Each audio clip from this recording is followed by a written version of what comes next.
I'm frustrated with all of it.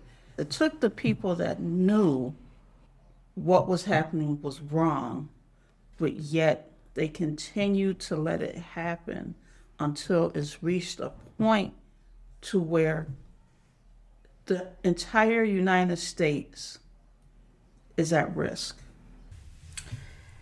That's Reverend Tanya Spencer reflecting on where we are today. Our recording was on Wednesday, April 22nd. This is What Our Faith Demands, Episode 2, with Reverend Tanya Spencer, Reverend Raquel Alston, and me, Rabbi Jonathan Freirich. We continue with our discussion now and look forward to hearing from you, your responses and thoughts. I don't care if you're Democrat, Republican, Independent. Everybody now is at risk because people refuse to stand up and say, what you're doing is wrong. You're hurting us. They just kept letting it happen because I feel in some way different people were still benefiting off of the things that were being done. Absolutely. And this is really the nonpartisan piece of this. Right.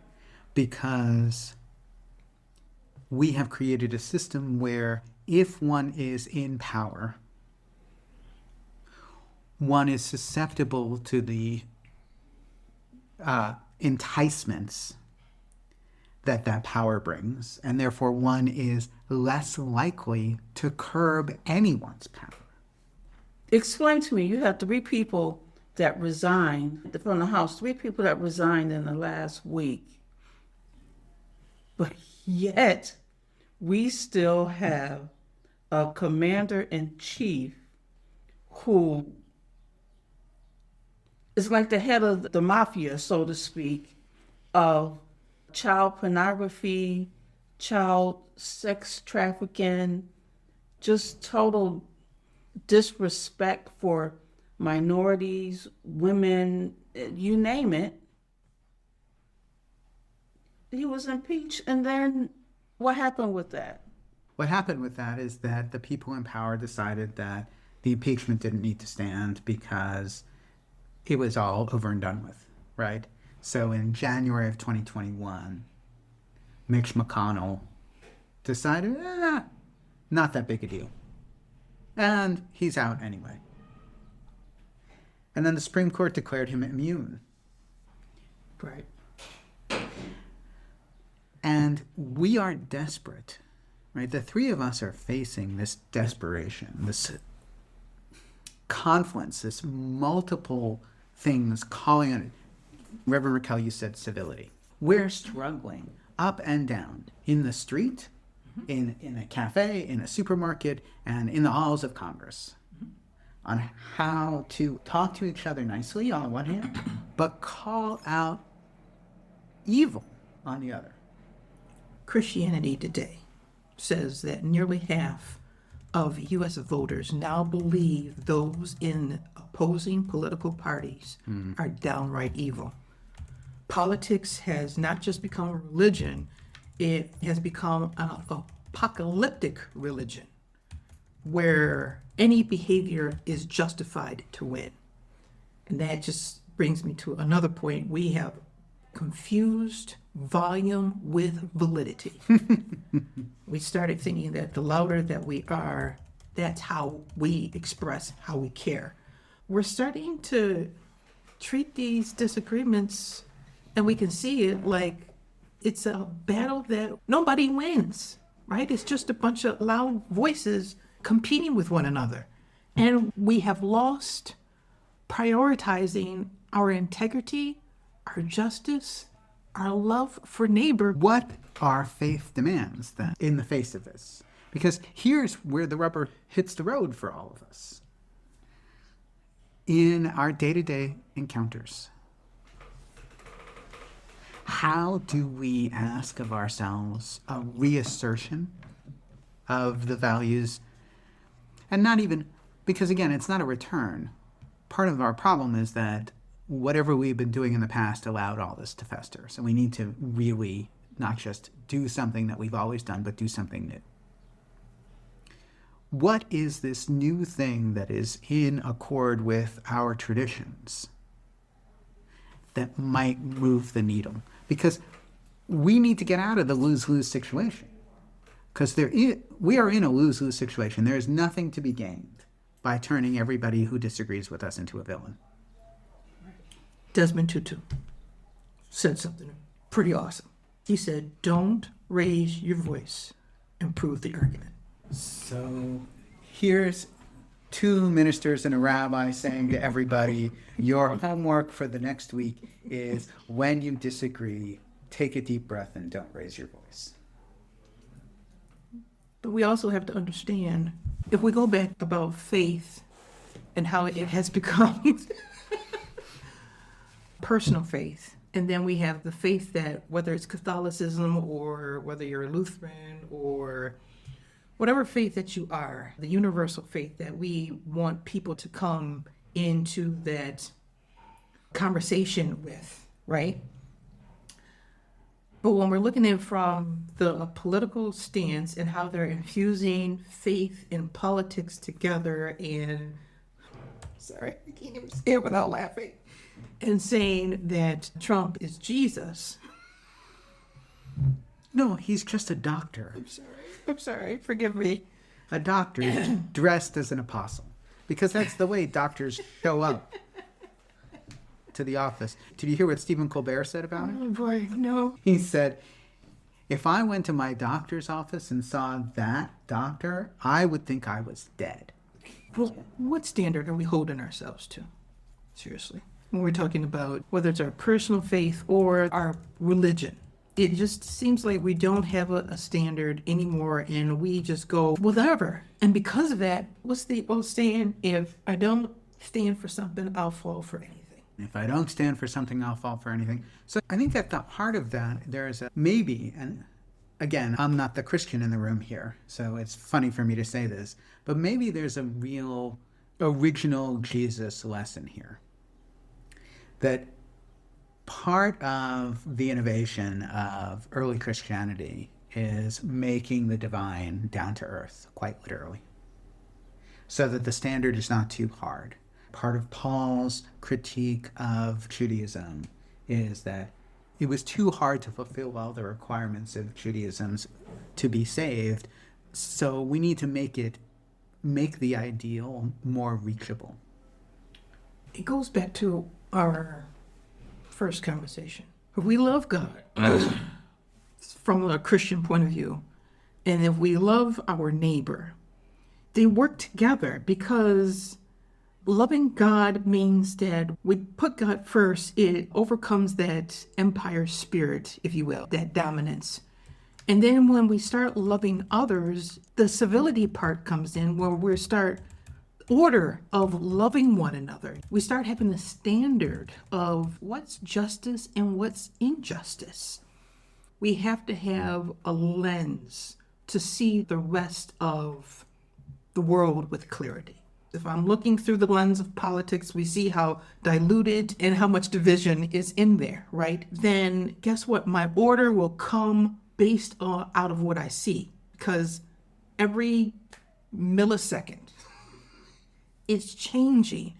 And so therefore it causes chaos within myself, because then how do I define myself if there's no standard in our political system? So there's an interplay between the external and the internal. Yeah. And I think part of what I'm struggling with is that I feel like we hold up too hard an ideal. Yeah.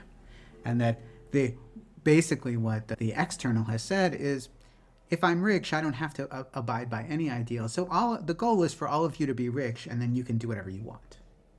So I'll push back a little bit. Only you said as in Christianity, based on Christianity, right?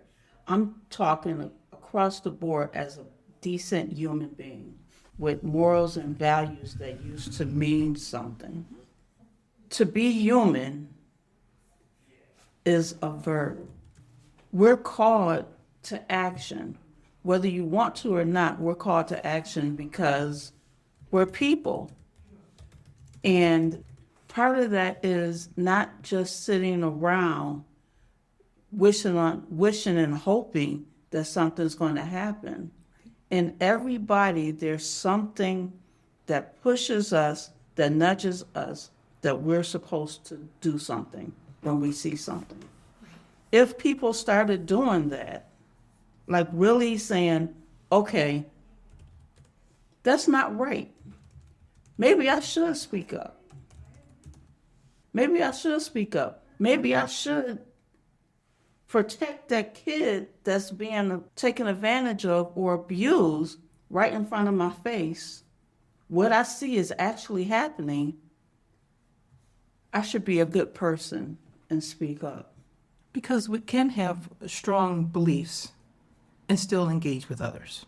Because if not, we're going back to our faith.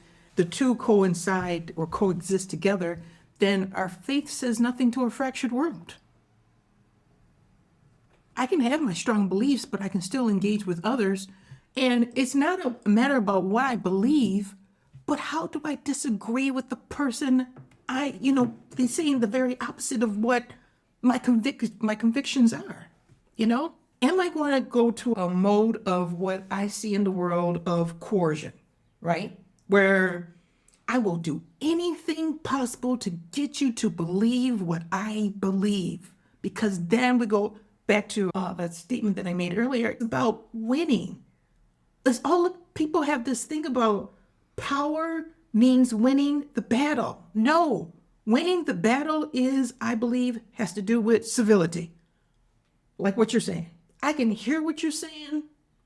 I can disagree with you and engage with you at the same time because why? Like you said, humanity is a verb. Being human is a verb. It means something because the very thing that we try to get rid of is the very thing that makes this America so beautiful and so unique. And to be human, to be an American, should overlap, right? There should be some value overlap that isn't we're a Christian nation, but rather we're holding up some evolution of Enlightenment era values. I listened to a podcast this morning, Main Justice, which is Mary McCord and Andrew Weissman, who are great legal scholars, and they spoke to former Assistant U.S. Attorney Sunita Dodamani, a more than 20-year veteran civil servant who was dismissed without cause by the Department of Justice for basically doing her job. And you both are talking about doing small things to make a big difference, right? You were asking what people are like feeling, I can't do anything. It's too big. And what this former assistant U.S. attorney said, why she was speaking out, why she was in public, is she said, I don't want my now teenage daughters, when they're adults, to come back to me and say, in 2026, what did you do? And me say nothing. That I lost my job and I still spoke out. In Judaism, to be a human is also a big ideal, right? There's this idea of being a mensch, which is definitely an active verb. But a mensch is just human in Yiddish. There's another idea called divekut, which means like to adhere to or to cleave to the divine in every moment. And it goes to exactly, again, the neighborliness that we were talking about, the loving God, because loving God and loving our neighbor sometimes feels almost too big, right? Because love is such a big word. We talked a little bit about the fact that Americans and American English doesn't do a good job with the distinctions of the nuances of love, right? That love isn't just romantic love, it's other things as well. This Jewish idea of divekut, it's really a Hasidic idea. I can show my adherence to the divine, my elevation of my actions in the smallest of ways, right? Why do I say a blessing over a meal? It's because I'm elevating the act of eating into something holy. And that I can do that in my exchange with somebody. The example from the Hasidic world is at the butcher shop. When I go and I shop, that I can be a decent human being. I can adhere to a way of being a better human, a way of following, loving God and loving my neighbor and loving myself, and just being civil. Dignity. And treating people with dignity. And I think there it really, Reverend Raquel, is at the heart of this. We need a human dignity movement. Because we are getting over accustomed to the degree, to a regular treatment of everyone with no dignity. The White House being a drastic example of this, which is that every time somebody from the White House speaks, there is some indignity being inflicted on someone else. Even when they do, Jon Stewart even pointed out that the White House did a good job signing into law a bill that would allow psychedelics to be used in the treatment of PTSD for vets. A necessary thing, a good thing. Something that Trump signed into law just this past week. And even in that exchange from the White House, from the Oval Office, somebody was treated poorly. Right? We are inured, accustomed to a constant, it's not just incivility, it's the lack of giving of dignity. So what does it look like to give ourselves homework, to give a sermon, to give our friends and family and community homework about human dignity? We used to be able to agree to disagree, What a radical idea. right? I've talked to many people, especially over this last 6 months, who have said some things that I'm thinking, where is that coming from? But I still treat them as another human who deserves love and respect, which surprises people that I'm not screaming at them or trying to push my political view or anything else on them. I'm just present and I listen to what they have to say. And I go, thank you for sharing that with me. And they're like, that's it? And I, well, what else do you want me to say? That's your view. You're entitled to it, just as I'm entitled to my view. And just because we don't agree doesn't mean I don't love you, doesn't mean I don't care about you. I do. That's why I'm listening, giving you the opportunity to share what you're thinking and how you're feeling. We need to start there, because when we have conversation with people, we enter it ready to solve their problem and have an answer before people even start. We already have in our head, oh, I know what I'm going to say to this. So Martin Buber, in his book, I Am Thou, he puts forward this idea that my attitude towards other people is a fundamental reflection of who I am in the world. That I can show up into a room predisposed, which is what you're talking about. We show up with a predisposition. Our attitude is set. Now, it can be set in a helpful way or set in an unhelpful way. If I go into that room with a sense of wonder, a sense of mystery, a sense of, I don't know how many amazing things I'm going to learn when I show up into this room. If I accept that there's going to be wonder that I didn't know about before I show up. Whenever I show up to talk with the two of you, I know I'm going to learn. I do my best to start out humble from the outset. Because I showed up today and Reverend Raquel started out with civility. That wasn't my agenda. That's guided our talk, allowed me to learn. So if our predisposition, our attitude to start with is, wow, there's going to be something amazing going on here, as opposed to what you said, Reverend Tanya, where people show up and say, I am loaded for bear. I know all that I need to know. I'm going to leave this room with everybody following what I said. Now, Buber says that when we do the open thing, what we've done is we've made place for the infinite.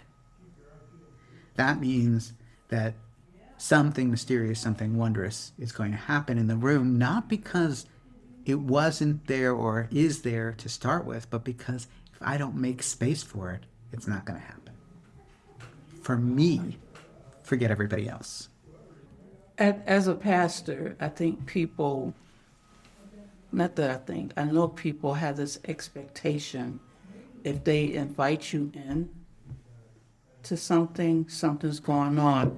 A lot of times they expect us to come in with the answers, have the answers. And I think for both of us, we come in and we listen. And that's an art that has been lost because people don't want to listen. It takes time to listen. And we're all in such a hurry to be on to the next thing. Okay, come on. Okay, let me tell you what I think so I can go to the next thing instead of taking the time and actually listening to what's going on with somebody. Most of the time, people don't want an answer. They just want to be heard. Many times people just want to be heard. How hard is that?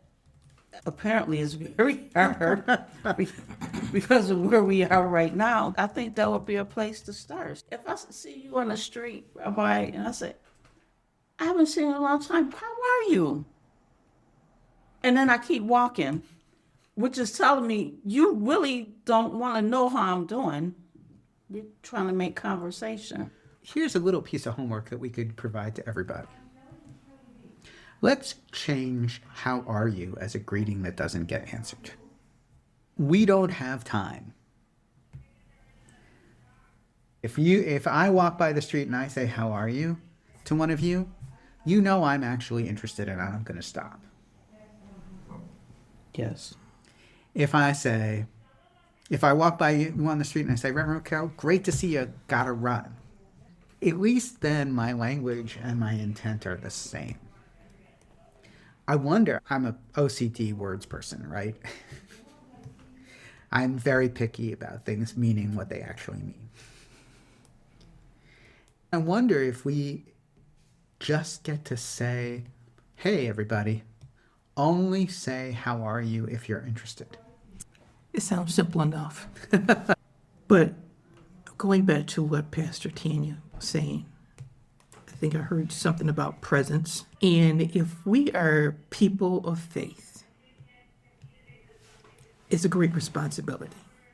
As we can see, no matter how we infuse it, whether it's within our local communities or whether it's in our federal administration or beyond. In that, however we represent our faith, wherever we go, we can either be bridge builders to polarize people towards civility, dignity, humility, justice, integrity, or we can be toxic and pull people towards rush, do it, get it done, division, chaos. Call it what it is. Call it the slaveocracy. Call it the intent to treat people like stuff. Yes, true. And we have forgotten. I was even thinking those weird movies where no matter if it was cowboys and Indians, even though there was the tension between the two cultures or groups or whatever, there was still civility, right? If you went to the local town grocery store, just say if it was a slavery movie, it was always, even though I don't like the way that they greeted one another, but there was civility in that. How you doing, mister? How you doing, John? There was still some moment of respect. You think that doesn't happen today? No, absolutely not. By no means. Because, of course, we're only talking about movies. It was the movies. But I'm just saying, if that's how it actually was, there was still that dignity. There was still some dignity, integrity, civility in that. Because, we talked about Huckleberry Finn last summer. And one of the things that Mark Twain helps us see is there is almost no dignity in that civility in the slave culture. I'm just saying that even now we just don't, we Democrat, Republican, liberal, conservative, there's no acknowledgement that that person that you don't agree with is a human. Reverend Tanya's got something to say. I'm thinking about when I used to go south, my family. My father's family was in the south and we would travel. And as a kid, I felt the tension, right? I felt the racial tension. But when I walked in a store, no matter where I went, whether they liked me or not, everybody spoke. Everybody spoke to me. And I spoke back, right? Because that's how my parents raised me. So you walk into a room, you speak. And they spoke back. And they might have had an issue with me as a black person coming into their space. But they spoke to me and they acknowledged that I was in the room. As opposed to following you around and waiting and suspecting you of shoplifting. That happens to me in the North. I was going to say, because that happens in the North. Because in the South, knowing the history, I came to expect what I experienced here. But when I went down there, it was different. Even though it was that tension, there was still this respect because of, I don't know, what people went through, and they came to a point where I might not like you, but I see you. And I know, deep down, I know you made it. You survived. And there was some type of respect there because of that. When I came back home, I was like, wow, this is interesting. And I just started doing a comparison as a kid. Here in the North, I didn't know if people didn't like me or not because everybody was like, oh, hi, how you doing? They smile or whatever. They hated me and tried to do things for my demise at work and different things. But down south, because I knew, I went in with this expectation that it was going to be bad. And it wasn't the way I expected because they still had this Southern hospitality. It's really interesting because the layers of this are hard to pull apart because you've got a dishonest fundamental racism in the North. Well said. And you've got almost an honest fundamental racism in the South, on the one hand. And on the other hand, having lived in both the South and the North, I can tell you that as a white Jewish guy, right, so my lived experience is fundamentally different in a lot of ways. I much prefer people telling me as it is, which I identify with sort of a New York City attitude, as opposed to people telling me, bless your heart, in Charlotte when they really hate my guts. Yeah. Which shows there is a dishonesty to the hierarchical racist interactions in the North, which I think is really a discomfort about people being out of place. Part of the problem in the North is we are heavily segregated.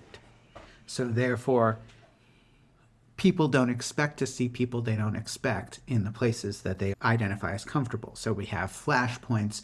You've got more flashpoints in Buffalo, for example, on Hurdle between people of different backgrounds than one does on Jefferson. Because on Jefferson Avenue, pretty much everybody knows what the culture is, and you either accept it and go with it or not, right? So when I'm on Jefferson Avenue, I feel very welcomed and included and do not feel at all under threat. Whereas when I walk by the bar that has a reputation of being a white supremacist hangout on Hurdle, I know, first of all, there's likely to be conflict around it, and that if I'm wearing a kippah, if I'm wearing a yarmulke, I might be the object of that conflict. In a way that I am not on Jefferson Avenue walking past Golden Cup and into Merriweather Library. That when I wear the yarmulke there, they know who I am. So that's very different from every store in the South copes with Black people that they're not necessarily happy about being there, just being there. I traveled south one year and I drove and I went through Forsyth County by accident. Got out, got gas, and the people said to me, "What are you doing here?" They were straight up with it. And I kind of looked like, "What do you mean?" And he pointed. And I said, "Oh my God, how did I get here? I wasn't paying attention. I just needed gas." And I stopped. And I said, "I'm going to get my gas and we're leaving." And they said, "Okay." Here in the North, I would have just probably disappeared because they probably would have grabbed me and took me somewhere and nobody would have never seen me again. You know, it's that, "Hey, how you doing?" You go in and then I turn around and they club me over the head and drag me in the trunk and I'm in the bottom of the lake somewhere. That's to the extreme, but that stuff happens, right? But when I go south, I know how many people feel about me and they're upfront about it. I'm saying that to say, as people, if we were more upfront about how we felt, or how about we took the time to actually get to know one another. I think that's the issue. We don't take time to get to know one another. Like I said before, "How you doing?" But you really don't. But Secretary of Defense Hegseth is overtly firing women and people of color. His feelings are quite clear. You're both bringing up some interesting points. While you were talking, I was thinking about the motive, the idea behind all of this is to make America great again. How I see it is a dismantling of humanity. Because, when it first started under his first presidency, we could see the tension. We could see the divide. And Reverend Tanya and I talk about it all the time. We just wish people would wake up and see that the things that are in front of you there's a whole nother agenda behind that. Right? Been saying for a long time that he wanted a civil war, but somebody has influenced him to say, "Go big or go home." Forget civil war. Do a war. World War. World war, right? To show your power and your dominance over all the kingdoms of the globe. But Poorly thought out idea. bad idea.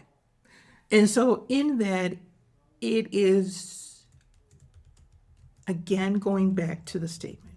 What are we standing for? We're talking about our faith. What is our faith really demanding of us during this time? Who's going to be the voice, stand in the gap? We take Dr. Martin Luther King, for instance. He stood in the gap. He stood in that tension. Our faith demands that we have to stand in that tension. Will it be easy? No. And it's not about persuading either side that you're right or wrong. Again, it's going back to what Reverend Tanya said, presence, listening. We could be, let me introduce a new term for us, peacemakers. Okay. What does our faith demand of us with regard to forgiveness and Tucker Carlson, who just this past week said, "We made a mistake." In what area? In supporting this presidents. Okay, because, we made a mistake in so many areas. What are we apologizing for? And then said, and I kid you not, I didn't know that this is the way it was going to go. So on the one hand, an apology, an understandable apology, really focused on how the presidency has led us into war. And on the other, a bold-faced lie. Humility starts with a curiosity.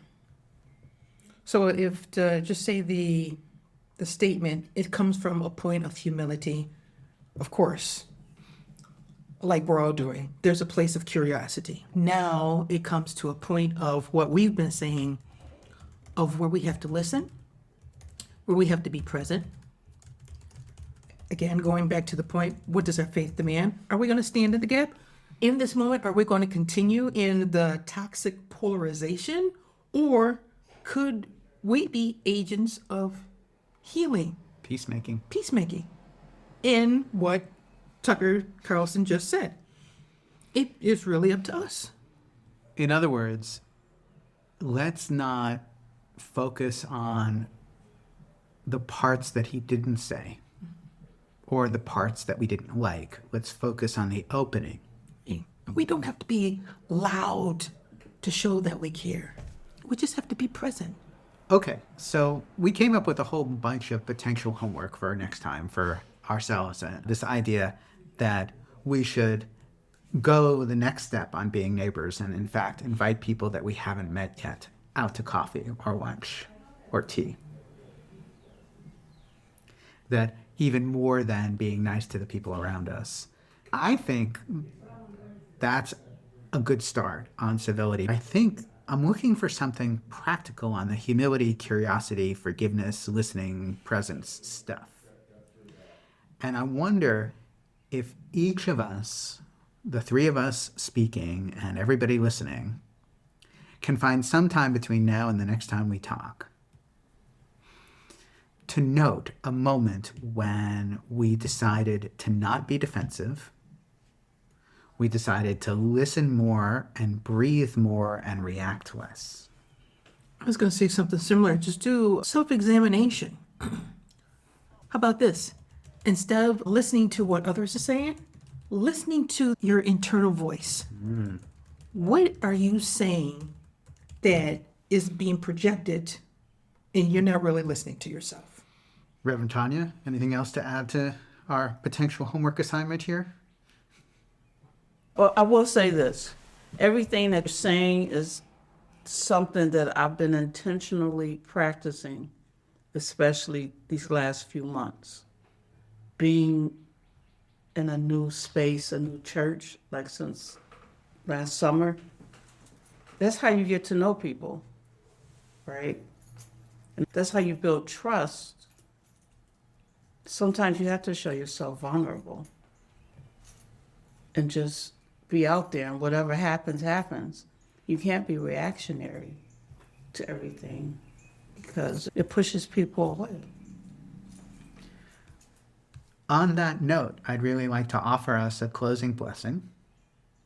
I'm going to do it this time. I'll invite one of you to do it next time. It's a spring blessing because I don't know about the two of you, but today feels like a gift. More than most, because the weather is great and it does in fact feel like April as opposed to yesterday, which did not. And with spring comes that going outside and taking a deep breath. May we all have the blessing of a deep, renewing breath. Maybe it's a breath in a conversation that seems like the oxygen just went out of the room.